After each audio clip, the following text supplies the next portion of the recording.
कल supreme court में एक बहुत ही गर्मा गर्मी हियरिंग हुई जो बिहार के special intensive revision of electoral rules को लेकर थी और आज फिर से हियरिंग कंटिन्यू होने वाली है supreme court bench of justice Suryakant and Joy Mallya Bagchi के सामने, जो ईसीआई के सबमिशन सुनेंगे। जहां ईसीआई की तरफ से मौजूद होते हुए सीनियर एडवोकेट राकेश द्विवेदी ये बताएंगे कि कैसे ये जो पूरा प्रोसेस है एसआईआर का, स्पेशल इंटेंसिव रिवीजन का, वो ईसीआई के डोमेन में आता है और उन्होंने कुछ भी इलीगल नहीं किया। लेकिन पहले चलिए समझते हैं कि बीते दिन क्या हुआ है, क्योंकि वहाँ एक बहुत बड़ा लीगल सवाल उठ गया। Does the election commission have such vast powers that it can carry out a special revision of the electoral rules at its own discretion? और अगर है तो कहाँ तक? पहले कंटेक्स्ट समझिए। बिहार में ईसीआई ने एक स्पेशल इंटेंसिव रिवीजन स्टार्ट किया जिसमें 65 लाख वोटर्स का नाम ड्राफ्ट इलेक्टोरल रोल से डिलीट हो गया। पिटिशनर्स जिसमें एसोसिएशन फॉर डेमोक्रेटिक रिफॉर्म्स और कई सीनियर एडवोकेट शामिल हैं, जैसे कि कपिल सिब्बल, प्रशांत भूषण, गोपाल शंकर नारायण,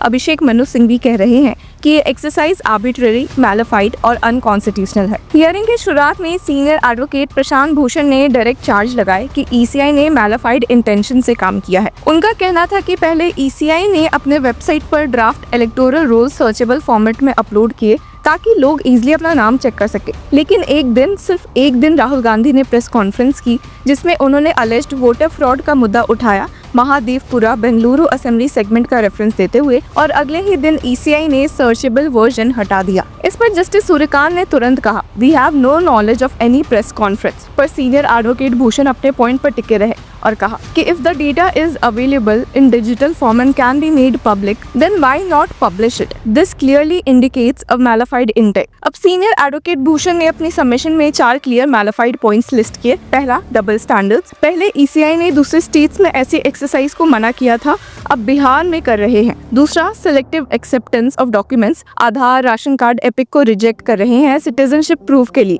जबकि जो डॉक्यूमेंट्स एक्सेप्ट किए जा रहे हैं वो भी सिटीजनशिप प्रूफ नहीं के। तीसरा, concealment of 65 lakh deletions. Deleted voters की लिस्ट और डिलीशन का रीजन पब्लिक नहीं किया। चौथा, deliberate removal of search feature. Rahul Gandhi के एलिगेशंस के अगले दिन सर्चेबल रोल को रिमूव कर दिया गया। अब सीनियर एडवोकेट भूषण ने आर्ग्यू किया कि सिटीजनशिप डिटर्मिनेशन ईसीआई का डोमेन नहीं। अगर किसी वोटर की सिटीजनशिप चैलेंज करनी है तो रूल 7 के तहत प्रॉपर फॉर्म फिल होना चाहिए, नोटिस मिलना चाहिए और वोटर को अपना केस रखने का मौका मिलना चाहिए। उन्होंने लाल बाबू हुसैन केस का रेफरेंस दिया जिसमें कोर्ट ने कहा था कि बिना नोटिस के नाम रिमूव नहीं किया जा सकता। अब सीनियर एडवोकेट भूषण ने एक और शॉकिंग स्टैटिस्टिक दिया। कुछ डिस्ट्रिक्ट्स में 10.6% और 12.6% वोटर्स को बीएलओ ने नॉट रिकमेंडेड मार्क किया है और कुछ बूथ्स में ये फिगर 90% से ज्यादा है। मतलब लाखों वोटर्स को नोटिस देना होगा, लेकिन ईसीआई के पास सिर्फ 20 वर्किंग डेज का टाइम है। उन्होंने कहा कि this is not humanly possible. और तो और उन्होंने क्लेम किया कि एनमरेशन फॉर्म्स मोस्टली बीएलओज ने खुद फिल किए और साइन किए, इसलिए डेड वोटर्स भी ड्राफ्ट रोल में आ गए। एक केस में तो 240 लोग एक ही हाउस एड्रेस पर रजिस्टर हो गए। जस्टिस खान ने अग्री किया कि 240 people can't be in one house. ये तो था सीनियर एडवोकेट प्रशांत भूषण का पिच, लेकिन हियरिंग का दूसरा हाई वोल्टेज मोमेंट तब आया जब सीनियर एडवोकेट गोपाल ने ईसीआई के लीगल पावर को ही चैलेंज कर दिया। उनका कहना था कि we are not just challenging the procedure, we are challenging since inception. They could never do this, it's never been done, it's the first time in history. If this is permitted to happen, God knows where it will end. इस पर bench ने section 21 subsection 3 of representation of the people act 1950 का reference दिया, जिसमें लिखा है कि the election commission may at any time for reasons to be recorded direct a special revision of the electoral roll for any constituency or part of a constituency in such manner as it may think fit. अब justice Bagchi ने पूछा कि when the primary legislation itself states in such manner as it may think fit and the subordinate rules are silent, would the ECI not have the residual discretion to decide its own procedure? तो justice Khan ने भी बोला,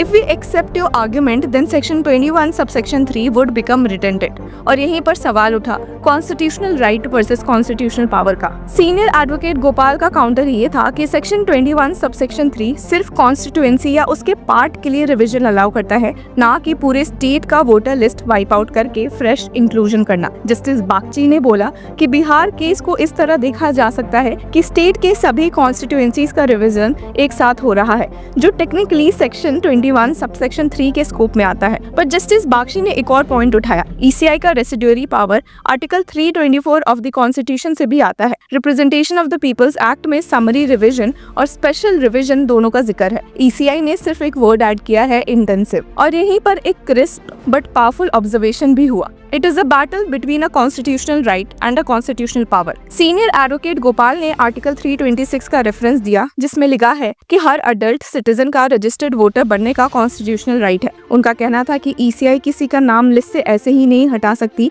और onus ECI पर है prove करने का कि वोटर सिटीजन नहीं है। उन्होंने लाल बाबू हुसैन और अनूप बरनवाल जजमेंट्स का रेफरेंस दिया, जिसमें राइट टू वोट को कॉन्स्टिट्यूशनल राइट डिक्लेयर किया गया है। उन्होंने ये भी कहा कि ईसीआई ने सुप्रीम कोर्ट के 10 जुलाई के ऑर्डर को इग्नोर किया, जिसमें आधार, राशन और एपिक को कंसिडर करने का डायरेक्शन दिया गया था। दोनों काउंसिल्स की सबमिशन एक बड़ी कॉन्स्टिट्यूशनल डिबेट खोलती है। एक तरफ है सिटीजन का राइट टू वोट, जो आर्टिकल 326 और पास्ट सुप्रीम कोर्ट जजमेंट से प्रोटेक्टेड है। दूसरी तरफ है ईसीआई का कॉन्स्टिट्यूशनल पावर, जो आर्टिकल 324 और सेक्शन 21 सबसेक्शन 3 से बैक्ड है। अगर कोर्ट ईसीआई के फेवर में जाती है तो इसका मतलब होगा कि ईसीआई अपने डिस्क्रेशन से पूरी इलेक्टोरल रूल्स का रिवीजन कर सकता है, चाहे वो एक स्टेट का क्यों ना हो। और अगर पिटिशनर्स के फेवर में जाता है तो ये प्रेसिडेंट बन जाएगा, जो ईसीआई के पावर्स को सिग्निफिकेंट लिमिट करेगा। अब इस हियरिंग के दौरान सीनियर एडवोकेट प्रशांत भूषण ने कोर्ट से कुछ इंटरिम रिलीफ भी मांगी, जैसे कि publish the list of 6.5 million deleted voters along with the reasons, restore the searchable list of 72.4 million electors